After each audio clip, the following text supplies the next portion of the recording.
موسی به په هاسټل کې زندګي څنګه تېروله.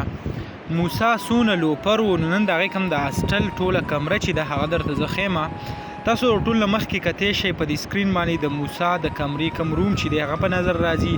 د دې نه پس د موسی کم کلاسمیټ ورسره کم کلاس روم ملګري چې دي هغو چې کومه کمره ځان له نیولې وه هغه هم تاسو دا وخت په سکرین باندې کتی شئ.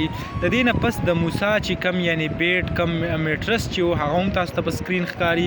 یعنې دوه درې چې کم دی هغه سنګل بیډ دي، ورسره دا یو د موسی لپاره لاندې په ځمکه کم میټرس چې دی هغه دی.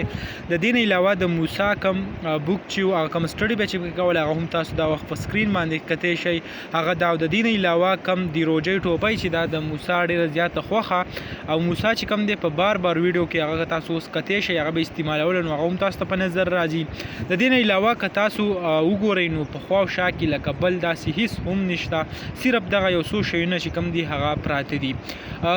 د دې کم ملګری چې دی د هغې مطابق چې دی یو 2 ورځې مخکې هاسټل ته کم رباب هم راوړی و، هغه 2 ورځې په هاسټل کې و، خو بیا داسې مسلې رالې چې دا مسلو نه ده بیا دا نور نه شو ایسارولی دا رباب، نو د هغې وجې نه بیا کومه مسله چې ده هغه تر دې حد ته ورسېده چې د موسی غریب پکې کم مرګ چې دی هغه واقع شو. ډېر زیات پې دا وخت خلک خفه دي، ډېر زیات د غم اظهار پې کوي. دغه لنډه شان ویډیو و دغه کم د هاسټل سازو سامان چې ما غوښته تاسو سره شریک کم. انشاءالله بل ویډیو کې ملاویږو. الله حافظ.